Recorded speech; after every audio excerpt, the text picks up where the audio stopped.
We had an excellent practice today inside, and today's Halloween, so I'm glad Neil didn't wear his Halloween mask. I thought he was. Yes, okay. It's a layup. This is going to be a tough game at Arizona State. It's a really unique night there. They're honoring the servicemen. It's the Pat Tillman game, which I'm honored that we're a team that gets to play in that our young men get to see that, understand. They're bringing in a lot of families and different things, so it's a unique night, and they're wearing special uniforms, and it's always great to honor our country. And I'm glad that we're able to be a part of this game and the special meaning that is behind it. Did you have any kind of 6 degrees of separation with Pat Tillman just in your days in the NFL? Or anything? No, I didn't. I've read a tremendous amount about him. I've told our players the stuff that I've read and talked to them about what he stands for.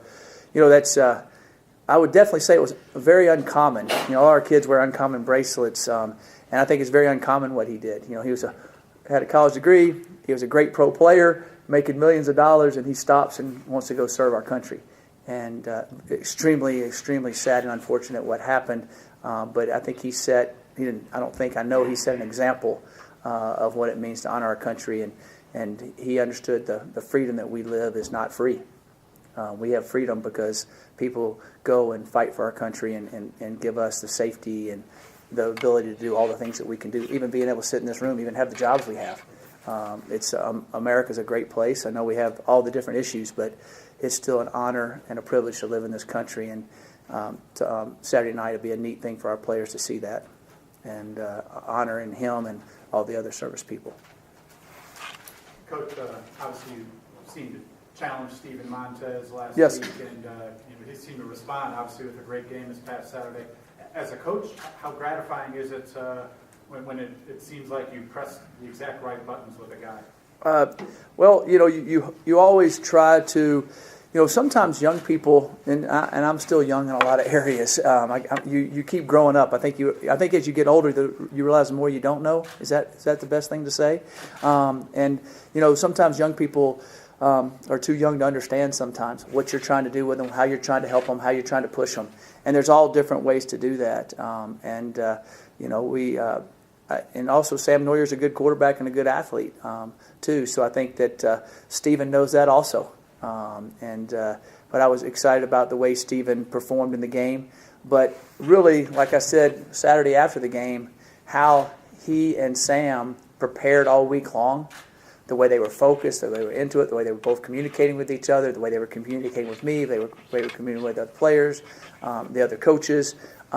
There wasn't, yes, he might have been upset or angry, but he took that and focused it the right way. There was no pouting. There was, I got to get better, took responsibility for it. And I also think the team, the offensive line and the guys rallied around him on that too. Knowing, it's not just him too. Everybody's got to do their part. Mike, it seems like you guys finally were able to grasp that elusive, full 60-minute performance that you've kind of been looking for this year versus Cal. So can having that kind of success maybe, I don't know if this is the right word, but serve as a reminder to your guys what they're capable of doing? I definitely hope so. As a coach, I don't think we put the whole 60 minutes together. We didn't play as well on the last couple of drives in the secondary. We had a couple busts that gave them a score. So we need to improve on that. But it was good because they were throwing it every down, and we were doing some different things to try to help us. But I definitely think they understand they can do that. They can put it together. I think it gave the offense confidence that we can do multiple things. They're a good defense. They had their one star linebacker that was out, number one, who's an excellent player. But our college football is kind of funny. I guess all football is. But they beat Washington State 37-3. We play them the next week and get beat 28-0, and then we beat them 44-20 or whatever. So, it's young people. Keep playing, keep believing, keep hoping, keep coaching them, keep pushing them, keep loving them, and eventually good things work out if they're talented enough, and we have some good talent. Mike, what would be your top 3 Halloween candies ranked? All right, top 3 Halloween candies, right? Well, I'd have to go with a Kit Kat bar. Okay. Second, Twix, which they're kind of similar, I guess, in a way. So you have a little caramel in the other one, and then I think my my third one would have to be my assistant upstairs, Cheryl Voth. She's an unbelievable cook. So every time we win a game, she makes cupcakes and stuff for all and coffee cake for all our guys to eat. So we always enjoy Monday, when that happens. And she makes a unbelievable cupcake that it's peanut butter and chocolate and Reese's and the filling. I got to go. That's pretty phenomenal. So I'll go with that. Rick, I talked to Ryan Moore yesterday. He mentioned the same thing. It just felt like we had more fun this last Saturday. And he said it felt like last year. So what kind of things did you guys do to try to get that going and try to turn the table a little bit and get that fun back on the defense? I think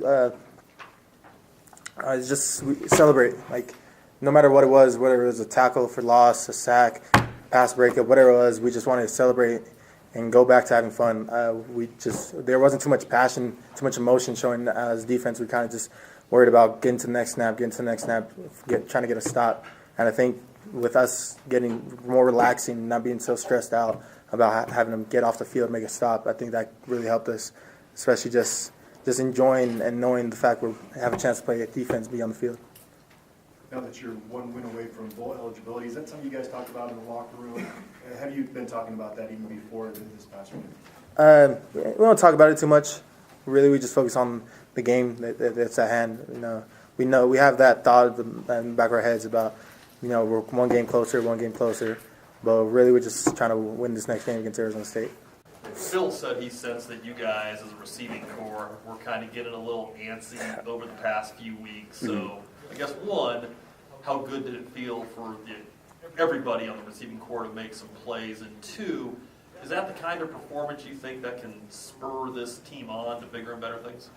I mean, that performance was incredible. I mean, everybody got touches, whether they scored or not.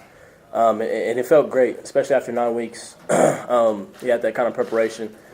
And then just that amount of big plays we had, it does fuel the team and it does spur that moment. And it also kind of gives us a little edge for next week to know what we can do.